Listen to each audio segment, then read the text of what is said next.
É impossível quebrar as leis da física, porque absolutamente tudo na natureza obedece a essas leis, não é? Na verdade, existem muitas invenções do mundo, várias coisas que violam as leis da física e fazem os cientistas lutarem para adivinhar. No vídeo de hoje, falaremos sobre 10 coisas que desafiam as leis da física. Sente-se confortavelmente e vambora!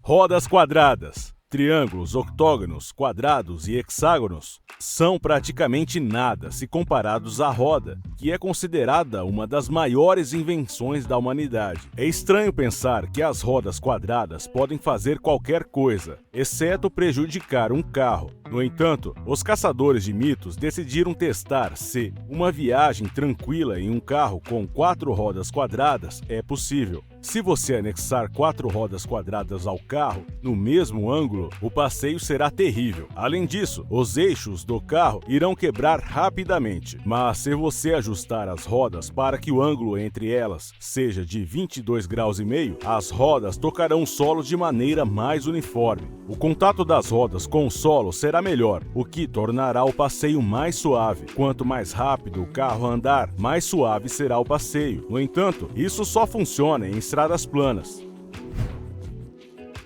Mão e chumbo derretido. O metal fundido é certamente muito quente, mas a temperatura do chumbo fundido não é tão alta quanto você pode pensar. É de apenas 327,5 graus. Ainda assim, é bobagem presumir que mergulhar a mão nessa massa quente o deixará ileso. Se você fizer isso sem saber um truque, então sim, você se queimará. Mas se você molhar os dedos primeiro com água, o contato rápido com o metal fundido não trará dano. Isso é chamado de efeito Leidenfrost. Após o contato com o líquido quente, a água aplicada no objeto que está sendo imerso no líquido evapora muito rapidamente, criando uma camada protetora de vapor. É importante notar que este efeito não dura muito, apenas cerca de 1 segundo. Então, deixar sua mão embebida em água com chumbo derretido é definitivamente uma má ideia. Trajetória de bala curva.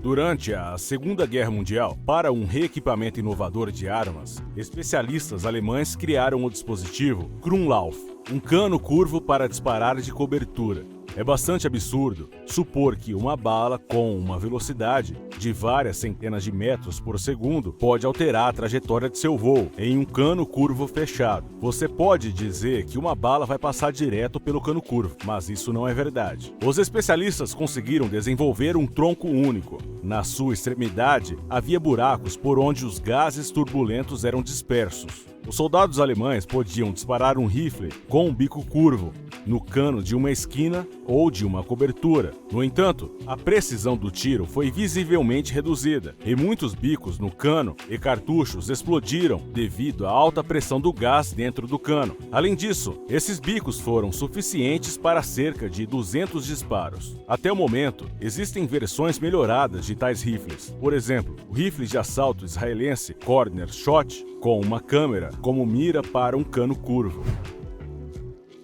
Motor Warp. Hoje em dia, os voos espaciais de várias sondas e naves não tripuladas estão em ativo desenvolvimento. O desenvolvimento dos planetas mais próximos também está na agenda, mas levará cerca de 80 anos para chegar até eles, mesmo na velocidade da luz. Sem mencionar que, na velocidade dos ônibus espaciais comuns, teremos de voar por vários milhares de anos. Para resolver esse problema, precisamos quebrar as leis da física. Uma maneira de realizar essa tarefa é criar um motor de dobra que comprima o espaço e o tempo na frente da nave e o infle atrás dela. O Warp Drive não requer combustível. Ônibus movidos a este motor irão distorcer no espaço, reduzindo a distância até o objeto desejado. E durante o voo espacial, o ônibus espacial flutuará em uma espécie de bolha. Apesar da insanidade dessa ideia, a NASA e a Administração Espacial Nacional Chinesa já realizaram experimentos bem-sucedidos para criar dispositivos que refletem micro-ondas no espaço ao seu redor e, portanto, não precisam de combustível para funcionar. Há muito tempo, Muitos inventores têm se interessado em criar uma máquina de movimento perpétua que possa resolver os problemas de perda de energia em sistemas mecânicos. Em 1618, o inglês Robert Flat inventou um parafuso de água, dispositivo capaz de moer grãos, girando constantemente sob a ação de uma bomba que circulava água para o reservatório interno do dispositivo e mantinha continuamente a fonte de energia. Outro dispositivo chamado roda Macintosh usava ímãs que giravam constantemente a roda. A versão moderna desse dispositivo utiliza ímãs de neodímio, que não perdem sua força de atração por muitos anos, suportando assim a rotação contínua das rodas. No entanto, esses dispositivos não geram energia por si próprios, uma vez que a energia não pode ser criada do nada e não pode desaparecer sem deixar vestígios, de acordo com a primeira e a segunda leis da termodinâmica. Portanto, são motores que funcionam por muito tempo, mas não para sempre. Por exemplo, os mecanismos no parafuso de água irão se desgastar mais cedo ou mais tarde e o dispositivo irá parar. Peão. O peão é um dos brinquedos mais simples da Terra. No entanto, o peão chinês invertido não é tão simples quanto parece, pois ele vira de cima para baixo durante a rotação. A situação é ainda mais complicada com o peão, que foi desenvolvido pelo cientista japonês Tadashi Takiedo. Se este peão for girado em uma direção, ele acabará ficando em pé. No entanto, isso não acontecerá se você girar em uma direção diferente. O cientista não sabe por que isso acontece, mas suspeita que o fenômeno esteja relacionado à quiralidade, a simetria dos lados direito e esquerdo do peão. Dirigindo na água. Se carros e motocicletas pudessem andar na água, não teríamos que construir pontes e balsas. Claro, isso não é possível, mas ainda podemos dirigir alguns metros na água de carro ou motocicleta, e as motocicletas são ainda melhores nisso. Em uma velocidade muito alta, você pode dirigir algumas dezenas de metros na água por uma motocicleta e alguns metros de carro. Isso se deve à tensão superficial da água e também pelo fato de a água empurrar o carro ou a motocicleta, se eles forem muito rápidos e abrirem o caminho à sua frente, cortando a água. Barco com ventilador ligado. Em veleiros comuns, o ar sopra em direção às velas, que definem a direção da viagem pelo fluxo de ar. Isso cria um impulso natural.